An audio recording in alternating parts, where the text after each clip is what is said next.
ይባርካችሁ አምላካችን የተባረከ ይሁን። እግዚአብሔር ቃል ክብር ሁላችንም በእግሮቻችን ቆመን ከዛ በኋላ ደግሞ አብረን ጥቂት ከጸለይን በኋላ ደግሞ እግዚአብሔር ቃል ይከፋፈላል። መጽሐፍ ቅዱስ የያዛችሁ ዘጸአት መጽሐፍ ምዕራፍ 14 ቁጥር 10 ጀምሮ ያለውን እስከ 14 ቁጥር ያሉትን እናነባለን። አብረን እናነባለን።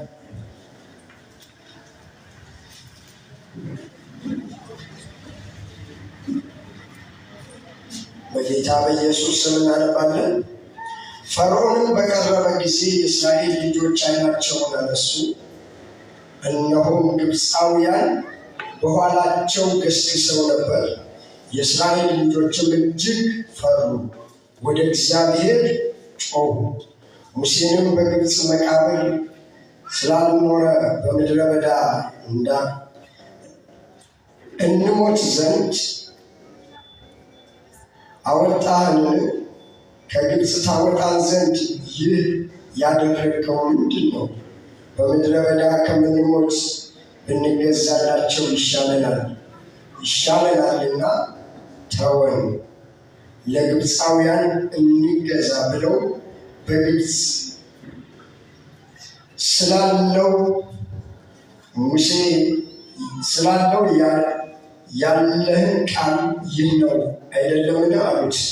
ሙሴም ለሕዝቡ አትፍሩ፣ ዛሬ የምታዩአቸው ግብፃውያን ለዘላለም አታዩአቸውምና ቁሙ፣ ዛሬ ለእናንተ የሚያደርጋትን የእግዚአብሔርን ማዳን እዩ። እግዚአብሔር ስለ እናንተ ይዋጋል፣ እናንተም ዝም ትላላችሁ አላቸው። የጸለይ በጌታ ፊት እግዚአብሔር ተዋጊ ነው። አሜን። እግዚአብሔር ተዋጊ ነው። አሜን። እግዚአብሔር ተዋጊ ነው። አሜን። እግዚአብሔር ተዋጊ ነው። አሜን። በቀን በሌሊት እግዚአብሔር ተዋጊ ነው። አሜን። እግዚአብሔር ተዋጊ ነው። አሜን። እግዚአብሔር ሆይ እናመሰግናለን።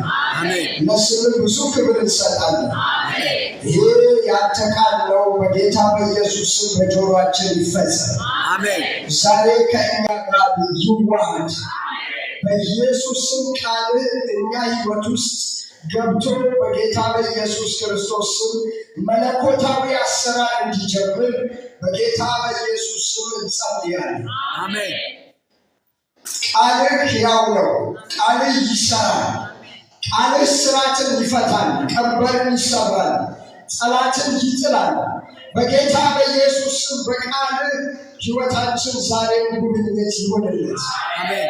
ደጆች ይከፈቱ፣ የታሰሩ ይፈቱ፣ የወደቁ ይነሱ፣ እርግማን ይሰበር።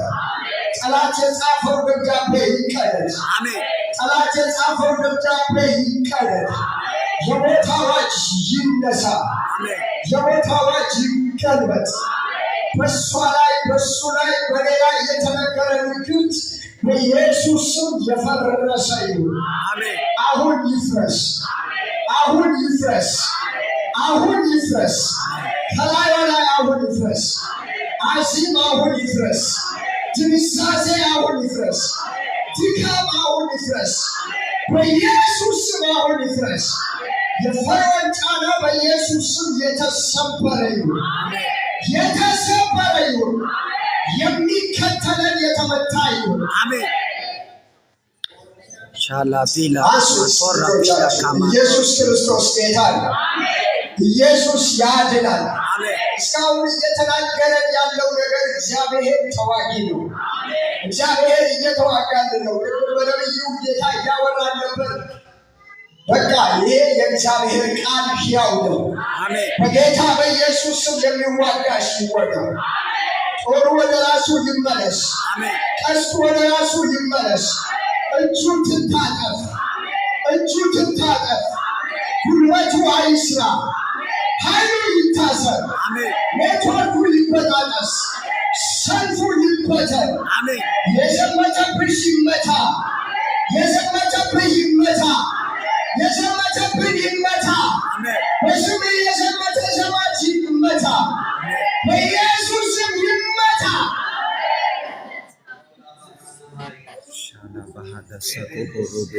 መጽሐፍ ቅዱስ እንዳነበብነው እግዚአብሔር ተዋጊ ነው፣ ስሙም እግዚአብሔር ነው። ስለዚህ ከእግዚአብሔር ጋር ሆነን አብረን እንዋጋለን። ኢየሱስ ክርስቶስ ያድናል። የማታየው የሚያይበትን የማታየው የሚያይሽበትን ቀንሽን ለማበላሸት የሚተጋይበትን ሌሊትን ለማበላሸት የሚተጋይበትን እጁን ባንተ ላይ የሚጭን የተሰበረ ይሁን። እጁ ባንቺ ላይ የሚጭን የተሰበረ ይሁን። ይሰበር ይሰበር ይሰበር። ምስጋናሽን በማጉረምረም የሚቀይር ይመታ። የእግዚአብሔር ቅኖች ላይ የሚቆጣ ይመታ። የእግዚአብሔር ቅኖች ላይ የሚቆጣ ይመታ። ትላንት ያዳነን ዛሬም ያድነናል። ትላንት የታደገን ዛሬም ይታደገናል። ወጀብ ጸጥ ይበል፣ ማዕበል ጸጥ ይበል። በኢየሱስ ስም ከፊት የተጣለለ ባህር፣ ከኋላ የሚከተል የፈርዖን ሰራዊት በኢየሱስ ስም ዝም ጸጥ ይበል። ድንጋይ ዝም እንደሚል የታሰሩ ይሁን። ቀትሩን ለቀው ይውጡ። ኢየሱስ ያድናል። ጉባኤ ሁሉ እስቲ አሜን ይበል። ቀትሩን ልቀቁት። ይሄ ቀን ወስናችሁ የምትሰሩት ስራ ይፍረስ፣ በኢየሱስ ስም ይፍረስ። የውቃቢ መንፈስ ይፍረስ፣ የአውሊያ መንፈስ ይፍረስ፣ በጌታ በኢየሱስ ስም ይፍረስ፣ በኢየሱስ ስም ይፍረስ። የሚስት መንፈስ ይፍረስ። እባቡ የተቀጠቀጠ ይሁን፣ ዘንዶው የታረደ ይሁን። ቀትር ላይ መስዋዕት የለመደ መስዋዕቱ ይደፋ፣ መስዋዕቱ ይደፋ። መሠዊያው ይፍረስ፣ መሠዊያው ይፍረስ። ሁሉን ላንተ ክብር ይሁን። በቃል ተናገረን። ተርፎ ያለው ጊዜ ባርክልን። እናከብር ዘንድ እንወዳለንና ደግመህ እርዳ። በቃል ውስጥ የሚገኘው በረከት ያገኘን፣ በቃል ውስጥ የሚገኘው ጸጋ ያገኘን፣ ቃል ውስጥ የሚገኘው ኃይል ያገኘን፣ ቃል ውስጥ ያለው ስልጣን ያገኘን በጌታ በኢየሱስ ስም ብለን ጸለይን። አሜን። ለእግዚአብሔር ክብር ይሁን። ኢየሱስ ክርስቶስ ጌታ ነው። ክብር ለአምላካችን ለእግዚአብሔር ይሁን። እግዚአብሔር አምላካችን ለዘላለም የተባረከ ይሁን። ዛሬ ከኔ ጋራ ጥቂት ደቂቃዎች ካየን በኋላ መልሰን ደግሞ እንጸልያለን። እግዚአብሔር ተዋጊ ነው። አሜን። ጉባኤ ሁሉ እስቲ እግዚአብሔር ተዋጊ ነው። እግዚአብሔር ተዋጊ ነው። ይኸውና በሉት እስቲ እግዚአብሔር ተዋጊ ነው። ስሙም ደግሞ እግዚአብሔር ነው። ኧረ አሜን። ኢየሱስ ጌታ ነው። ቅድም ያነበብኩላችሁ ታሪክ በዘጸአት ላይ ያለ ታሪክ ነው። ዘጸአት እንግዲህ ህዝቡ ከግብፅ በታላቅ ብርታትና በብዙ ኃይል ከግብፅ ተነጥቆ እግዚአብሔር ነጥቆ ያወጣበት ክፍል ነው። ነገር ግን እዚህ 14ኛው ምዕራፍ ላይ ሲደርሱ አሁንም ተስፋ የማይቆርጥ ጠላት ሲከተላቸው እናያለን። ተስፋ የማይቆርጥ ጠላት እንደውም የእኛ ጠላታችን የእነሱ ጠላት የሚታይ ፈርዖን ነበር። የእኛ ግን ጠላታችን መንፈስ የሆነው ሰይጣን ነው። ስለዚህ አይደክምም፣ አይሞትም። ሁል ጊዜ እኛን በማታከትና በማድከም ስራ ተጠምዶ ነው የሚገኘው። በኢየሱስ ስም ስራው ይፍረስ፣ ፕሮግራሙ ይፍረስ። አሜን። ኢየሱስ ጌታ ነው። ስለዚህ እየተዋጋን ስላለ ጠላታችን ነው የምናወራው። እየተዋጋን ስላለው ጠላታችንና እየተዋጋው ስላለው እግዚአብሔር ማለት ነው። ጠላት ይሞክራል፣ ግን ማድረግ ምን አይልም፣ አይችልም። ጠላት ይፈልጋል፣ ግን ማግኘት አይችልም። ጠላት ለማየት ይፈልጋል፣ አንቺ ግን በኢየሱስ ደም ተከልለሻል። አሜን። ኢየሱስ ጌታ ነው። እግዚአብሔር ተዋጊ ነው። ነው በሉስ እግዚአብሔር ታዋጊ ነው። ይገቡና በሉትስ እግዚአብሔር ታዋጊ ነው። አሜን። ዛሬ የግብፅ ትልቅ ጠላት የሆነው ወይም ደግሞ እስራኤልን እየተሟገተ የነበረው ፈርዖንና ሰራዊቱ በዛ ጊዜ ነበር መጽሐፉ ላይ የምናነበው።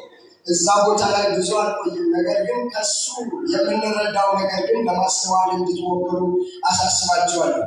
የመጀመሪያው ነገር ጠላታችሁ ምን ያደርጋል? ተስፋ አይቆርጥም። ይህንን በደንብ ወቁት። ሁለተኛ እናንተ ዝም ብትሉት እንኳን እሱ ዝም አይላችሁ። በሶስተኛ ደረጃ ደግሞ ለእናንተ ምንም አይነት መልካም ነገር አያስብም። ጠላትሽ ዝም አይልም። ስላንቺ ምንም አይነት መልካም ነገር አያስብም። ባገኘው አጋጣሚ አንቺን ማውደም ነው የሚፈልገው። አንቺን መጣል ነው የሚፈልገው። አንተን መጣል ነው የሚፈልገው። ስለዚህ ይህንን ጠላታችንን እግዚአብሔር እንዴት እንደጣለልን እናያለን። እግዚአብሔር ጠላቴን ጥሎልኛል። እግዚአብሔር ጠላትሽን ጥሎልሻል። እግዚአብሔር ጠላታችንን ጥሎልናል። አሜን አሜን። ኢየሱስ ክርስቶስ ጌታ ነው። እንግዲህ ፈርዖን እንዲህ ዝም ብሎ የሁለት ቀን የሶስት ቀን ወዳጃቸው አይደለም። ከ450 ዓመት በላይ የገዛቸውና ብዙ በረከት ከነሱ የበዘበዘ ጠላታቸው 450 ዓመት ማለት ልጅ የልጅ ልጅ የልጅ ልጅ ልጅ የልጅ ልጅ ልጅ ምናልባት እስከ 5 ትውልድ የሚደርስ ትውልድ የበላ መንፈስ ነው። ዛሬ በኢየሱስ ስም ዘራችን የበላ ይመታ። በጌታ በኢየሱስ ስም ይመታ። አሜን። አባትሽን መቷል፣ አያትሽን መቷል፣ ቅድመ አያትሽን መቷል፣ ቅድመ አያትሽን መቷል። ዛሬ አንቺ ጋር ደርሶ ደግሞ ይከተላል። በኢየሱስ ስም ክትትሉ ይቋረጥ። አሜን። ጉባኤ ሁሉ እስቲ አሜን ይበል። አሜን። የተቋረጠ ይሁን። ምክንያቱም ፈርዖን በማንነት ህዝቡን የመራ የገዛ ለ450 ዓመት ያስተዳደረ ገዢ ነበር። የሆነ ጊዜ ላይ ህዝቡ በእስራኤል ታሪክ ውስጥ አይቶ የማይታወቅ ምርር ያለ ጩኸት ወደ እግዚአብሔር ጮኹ ይላል። ከታላቅ መከራቸው የተነሳ ወደ እግዚአብሔር ጮኹ ይላል። እግዚአብሔር ደግሞ ጩኸታቸው ሰምቶ ወረደ። እስቲ እግዚአብሔር ወረደ። እግዚአብሔር ወረደ። አሜን። ይበቀልላቸው እግዚአብሔር ወረደ። ይዋጋላቸው እግዚአብሔር ወረደ። የዘመናት ይዞታቸውን ሊያስለቅቅ እግዚአብሔር ወረደ። እግዚአብሔር ይወርድልሃል። እግዚአብሔር ይወርድልሻል። ኢየሱስ ክርስቶስ ጌታ። ስለዚህ እግዚአብሔር ወርዶ እያንዳንዱን ደረጃ በደረጃ ፈርዖንን ካስለቀቀው በኋላ የመጨረሻው ያስለቀቀው ልጁን መጥቶበት ነበረና ውጡ በቃ አላቸው። ከዛ በኋላ ቁጥር 14 ከ1 ጀምሮ ስታነቡት ፈርዖን ድንገት ብድግ አለ። ድንገት ብድግ ሲል ህዝቡም ሰራዊቱም ድንገት ብድግ ሲል እስራኤል ወጥቷል። እስቲ ወጥቻለሁ እስራኤል ወጥቷል። ጭቃ የሚያቦካበት የለም፣ ጾም የሚሰራለት የለም። እስራኤል ምን ብሏል? ወጥቷል። እስቲ ወጥቻለሁ። እስራኤል መውጣቱን ሲያስተውል ድንግጥ ብሎ ብድግ አለ። በጌታ በኢየሱስ ስም ድንገት ብቅ የሚል የተመታ ይሁን። አሜን። ክፉ ይመታ። እጁ ይመታ። አሜን። ኃይሉ ይመታ። አሜን።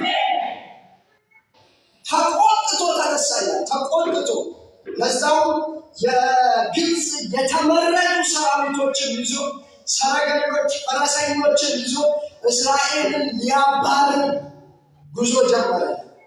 እስራኤል እያባረረ ሲሄድ እስራኤል ተኝቷል፣ ተዘልሎ ቁጭ ብሏል። ድንገት ዞር ሲል ሰራዊት እየመጣ ነው።